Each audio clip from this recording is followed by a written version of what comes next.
માછલાઓ ઉડશે અને બાજ તરશે, એટલે આપણે કહીએ વાવા વાવા વાવા, માછલાઓ ઉડશે અને બાજ તરશે. પણ આ વખતે કોક તો પૂછો કે માછલું ઉડશે કઈ રીતે અને બાજ તરશે કઈ રીતે? આ સીધી વાત મોદી સાહેબના સોનું ના ખરીદવાના નિવેદનને લાગુ પડે છે.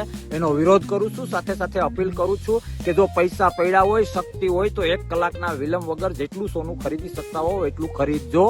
મોદી સાહેબનું નિવેદન રાષ્ટ્રહિતમાં નથી. સીધી વાત છે. અર્થશાસ્ત્રનો આવડતો હોય, આર્થિક સલાહકાર સમિતિ જો યોગ્ય હોય તો ડ્યુટી વધારી દો. દેશને આવક થશે, 2 સારા કામ થઈ શકશે. ડ્યુટી વધારવાથી સોનું મોંઘું થશે અને ઓટોમેટિક અર્થશાસ્ત્રના સિદ્ધાંત પ્રમાણે કિંમત વધવાથી માંગ ઘટશે. સાહેબ, મોંઘવારી ઘટાડવી હોય ને તો કમર તૂટી ગઈ એવી મોંઘવારી છે. લોકોની આંખમાં આંસુ છે, જીવવું મુશ્કેલ થઈ ગયું છે. તો એ મોંઘવારી ઘટાડો ને. રાષ્ટ્રહિતનું 1% વિચારતા હો તો સોનાનો જે ભાવ વધે અને ખેતીની જમીનનો જે ભાવ વધે એની ચિંતા ન કરો. લોકશાહીમાં બહુમતી શબ્દ ખૂબ મહત્વનો છે. એટલે દેશમાં ખેતીની જમીનનો જેટલો ભાવ વધે અને સોનાનો જેટલો ભાવ વધે એટલું રાષ્ટ્રની આવતીકાલના અર્થતંત્ર માટે ફાયદો છે. આ હું નથી કહેતો. એક અર્થશાસ્ત્રના માસ્ટર તરીકે અનેક વિદ્વાનોની અને અર્થશાસ્ત્રીઓની સલાહ લઈને પછી કહું છું. અને દીવા જેવું છે. મારી પાસે 1 તોલું સોનું હોય, 50,000માં મેં ખરીદવું હોય અથવા બાપદાદાનું હોય અને એ જ 1 તોલા સોનાના 5 લાખ થાય તો હાઉસ નાનું બાળક પણ સમજી શકે કે 5 લાખના તોલાવાળું સોનું મારા ઘરમાં પડ્યું હશે તો હું અને મારો પરિવાર ખુશ હોઈશું કે 50,000 વાળું. મારી પાસે જમીન હોય, એ જમીન 1 લાખનો વીઘો અથવા તો 1 કરોડનો વીઘો હોય તો સ્વાભાવિક છે કે કયા વીઘામાં હું અને મારો પરિવાર અને દેશના એવા દરેક પરિવાર ખુશ રહેશે? કરોડવાળામાં જ. એટલે ખેતીની જમીન અને સોનાની બાબતે સાહેબ મોદી સાહેબ તમે ચિંતા ના કરો. એ રાષ્ટ્રના હિતમાં છે.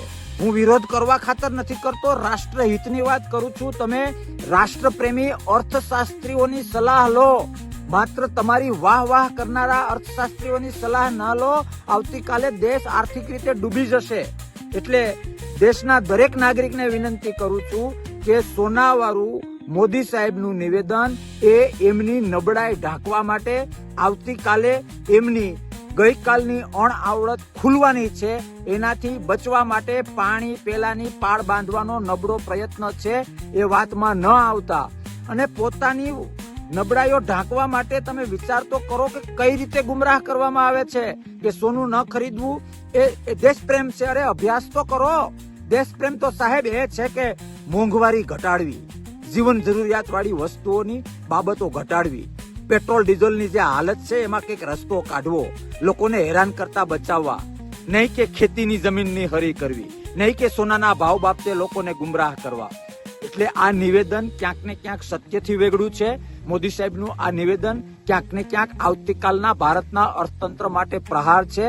હું કહું એમ નહીં, કોઈ પણ તમારી આસપાસમાં અર્થશાસ્ત્રી હોય, આર્થિક બાબતનો જાણકાર વ્યક્તિ હોય તો એને પૂછજો કે બહુમતી લોકો પાસે દેશમાં વીઘાઓ છે, બહુમતી લોકો પાસે દેશમાં ઘરમાં ઓછું વધુ સોનું છે અને એ વેલ્થ વધે તો રાષ્ટ્રને ફાયદો થાય, રાષ્ટ્રના લોકોમાં એક આનંદ આવે, સેલ્ફ મોટિવેશન મળે. તો એમાં ખોટું શું છે?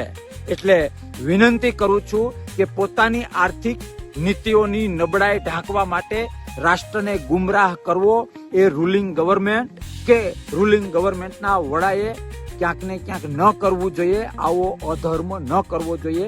દેશ અને દેશવાસીઓને ગુમરાહ ન કરવા જોઈએ. આવો રાષ્ટ્રને પ્રેમ કરીએ, અર્થતંત્રને મજબૂત બનાવીએ અને જો પૈસા પડ્યા હોય, શક્તિ હોય તો આજે જ સોનું ખરીદીએ. જય હિન્દ, ભારત માતા કી જય.